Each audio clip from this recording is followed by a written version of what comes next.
고양동산초 3학년 여러분, 사회 시간이 다시 돌아왔어요. 이번 시간 필요한 준비물은 3교시 준비물과 같아요. 준비가 다 됐다면 공부를 시작해 볼까요? 여러분, 사회교과서 96에서 97쪽을 펴보겠습니다. 지난 시간 우리는 3단원에서 공부할 내용을 그림을 통하여 쭉 훑어보고 생각그물로도 정리해 보았습니다. 이번 4교시에는 옛날 사람들이 교통수단을 이용했던 모습에 대해 알아볼 거예요. 특별히 이번 시간에는 선생님을 도와줄 귀여운 학생 한 명을 초대했는데요. 과연 누구일까요? 아마 여러분들도 어디에선가 한 번쯤 만났을 수도 있겠네요. 그럼 귀여운 친구를 불러볼까요? 헤헤, 안녕 친구들. 나는 고양이야옹. 우리 고양시를 대표하는 귀여운 캐릭터지. 이번 시간에 여러분들이랑 같이 옛날로 시간여행을 떠나 재미있는 공부를 할 거야. 선생님, 그렇죠? 네, 맞아요. 지금부터 우리는 시간을 거꾸로 돌려서 옛날 사람들이 어떤 교통수단을 이용했는지 살펴볼 거예요. 그럼 출발해봐요. 먼저 교과서를 볼게요. 96에서 97쪽입니다. 그림을 둘러볼까요? 많은 사람들이 다양한 교통수단을 이용하여 어디론가 이동하고 있네요. 그림에 신기하게 생긴 교통수단이 많아요. 우와, 저기 말이랑 소랑 당나귀가 길에 걸어 다니네요. 그렇네요. 지금은 찾아보기 어려운 교통수단들이 많죠? 여러분들도 교과서 그림을 살펴보세요.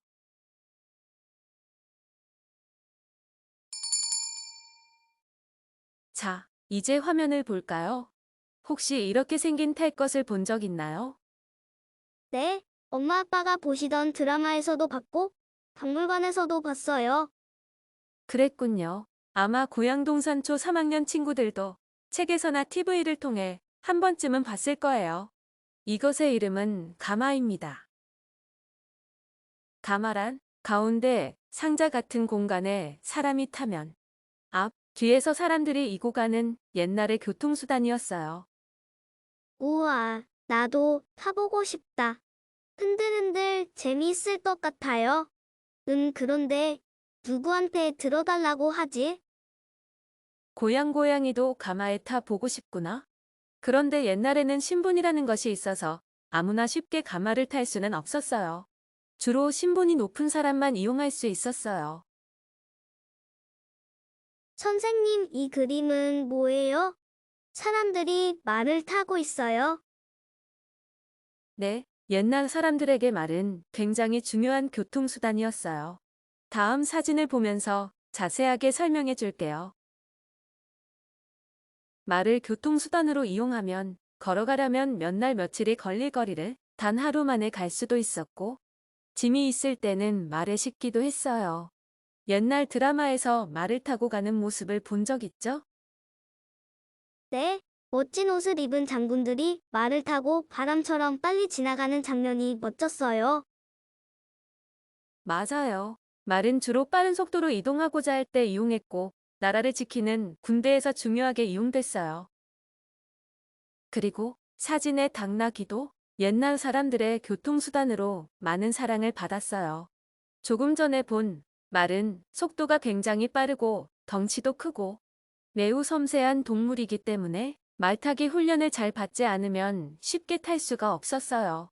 반면에 당나귀는 그에 비해 덜 빠르고 덜 위험한 동물로 생각하여 많은 사람들이 중요한 교통수단으로 이용했다고 해요. 아하, 그렇구나. 당나귀는 생김새도 귀여운데다 사람들을 많이 도와준 고마운 동물이네요. 맞아요. 그런데 말과 당나귀만큼이나 사람들에게 큰 도움을 준 동물이 또 있어요. 허, 저 많은 짐을 소 한 마리가 혼자 지고 있는 거예요? 네, 맞아요. 소는 이렇게 사람보다 훨씬 많은 양의 짐을 옮길 수 있어서 자동차가 없던 시절에 정말 큰 도움을 준 가축이랍니다. 사진 속의 소가 너무 무겁고 힘들 것 같아서 이 고양이라도 도와주고 싶어요. 그렇게 보이기도 하죠? 하지만 원래 소는 사람보다 훨씬 많은 무게를 옮길 수 있고 옛날 사람들에게 아주 큰 재산이자 농사를 짓고 사는데 없어서는 안 될 매우 중요한 존재였어요. 그래서 아마 옛날의 주인님도 소에게 맛있는 먹이도 잘 주고 정성껏 돌보아 주었을 거라 생각해요. 어라? 이 사진은 좀 신기해요. 소가 바퀴를 끌고 가고 있어요. 네, 소의 달구지라는 것을 매단 모습이에요. 달구지는 바퀴가 있어서 소가 짐을 싣고 이동할 때 더 쉽고 편하게 많은 양을 옮길 수가 있었죠. 다음 사진을 볼까요? 이렇게 추수한 농작물도 달구지에 가득 싣고 갈 수도 있었어요.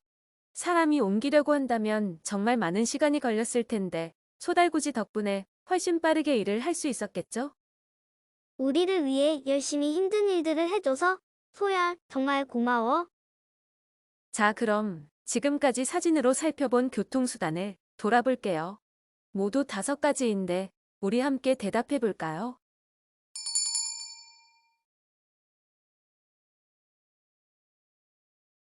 가마, 말, 당나귀, 소랑 소달구지가 있었어요. 공부를 아주 열심히 했네요. 그럼 이런 옛날 교통수단의 공통점, 즉 같은 점은 무엇이 있을까요? 잠깐 생각해 볼까요?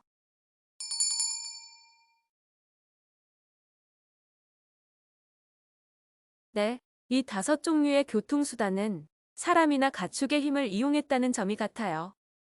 전기나 기계가 없던 시절에는 주로 사람의 힘이나 가축의 힘을 교통수단으로 이동하였어요. 그뿐만 아니에요. 사람들은 보다 편리하게 교통수단을 이용하려고 다른 것도 이용했는데요. 다음 사진을 보면서 생각해봐요. 선생님, 이게 뭐예요? 배가 있는 걸 보니 강이나 바다처럼 보이는데 나무 같은 것이 둥둥 떠 있어요. 네, 이건 강에서 주로 이용한 교통수단이에요. 산에서 뱃나무를 차례대로 연결해서 뗏목을 만들었어요. 이 뗏목을 물의 흐름을 이용하여 필요한 곳으로 옮기거나 또는 통나무 몇 개를 엮어서 물에 둥둥 띄워 배로 이용한 교통수단이에요. 방향을 바꿀 땐 사진처럼 노를 이용했어요. 이걸 타고 육지로 연결이 어려운 가기 힘든 곳으로 이동하거나 짐을 실어 날랐죠. 이 사진은 돛담배입니다. 돛이란 바로 이 부분인데요. 질긴 천을 넓게 달아서 바람의 힘으로 배가 움직이게 하는 역할을 해요. 이 돛을 담배라고 해서 이름이 돛담배예요. 저 이거 영화에서 봤어요. 모아나라는 영화였는데 주인공이 이런 돛을 단 배를 타고 바람을 따라 멀리까지 가는 장면이 생각나요. 맞아요. 잘 이야기해 주었어요. 그럼 이번에 배운 2가지 교통수단의 공통점도 찾아볼게요. 이 2가지 교통수단은 무엇을 이용했을까요? 고향 동산초 여러분들이 대답해 볼까요?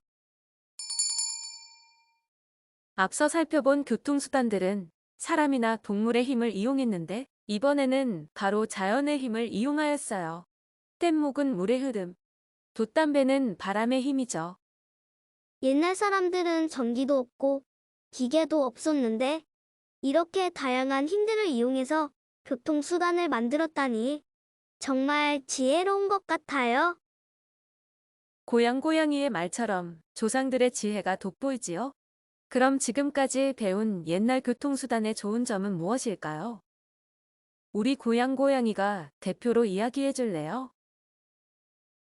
옛날에는 주변에서 구하기 쉬운 걸 이용해서 교통수단을 만들었어요. 그리고 재료들이 환경오염을 시키지 않고 매연도 나지 않아요. 네, 아주 잘 정리해 주었어요.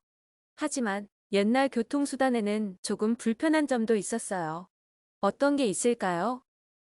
일단 지금과 비교하면 시간이 오래 걸리고 한꺼번에 많은 짐을 싣거나 많은 사람이 이용하기 어려워요. 그리고 주변 환경에 영향을 많이 받아서 바람이 불지 않거나 파도가 심할 때는 이용할 수가 없어요. 고양이가 잘 정리해줘서 고마워요. 이제 이런 불편함을 줄여 새로 나타난 교통수단을 알아볼게요. 다음 영상을 틀어주세요.